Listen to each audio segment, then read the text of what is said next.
안녕하세요. 마이서울TV입니다. 오늘은 최근 큰 논란이 되고 있는 노란봉투법에 대해 말씀드리겠습니다. 민주주의 사회에서 정치인들이 달콤한 말을 하는 것은 어쩌면 자연스러운 일일지도 모릅니다. 하지만 그 포퓰리즘이 미래 세대의 기회를 빼앗고 국가 경쟁력까지 무너뜨린다면 그것은 민주주의가 아니라 사회적 자살입니다. 이재명 정부가 추진하는 노란봉투법이 바로 그 대표적인 사례입니다. 겉으로는 노동자의 권리 보호를 내세우지만 실제로는 불법 파업을 해도 손해배상을 묻지 않는 조항이 핵심입니다. 이는 곧 기업은 노조가 어떤 행동을 해도 속수무책일 수밖에 없다는 뜻입니다.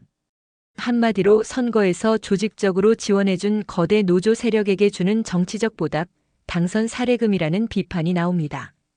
오세훈 서울시장은 지난 23일 자신의 페이스북을 통해 노란봉투법은 국민의 미래를 담보로 특정 세력을 위한 특혜를 주는 법이라며 강하게 비판했습니다.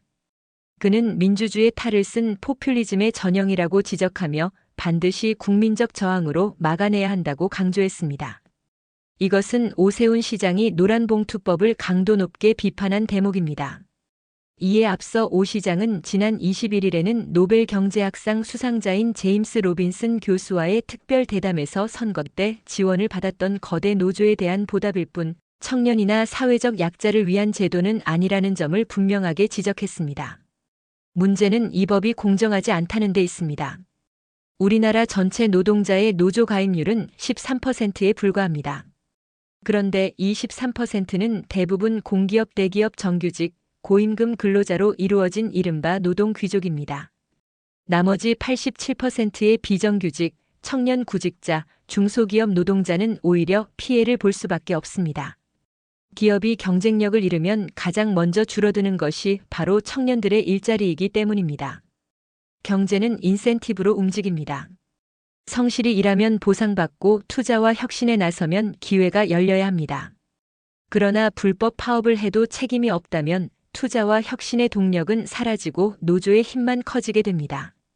존중받아야 할 것은 공정한 규칙이지 소수 노조 귀족의 특권이 아닙니다. 선의로 포장된 포퓰리즘이 국가 경쟁력을 갉아먹고 결국 미래 세대의 희망을 무너뜨릴 수 있습니다.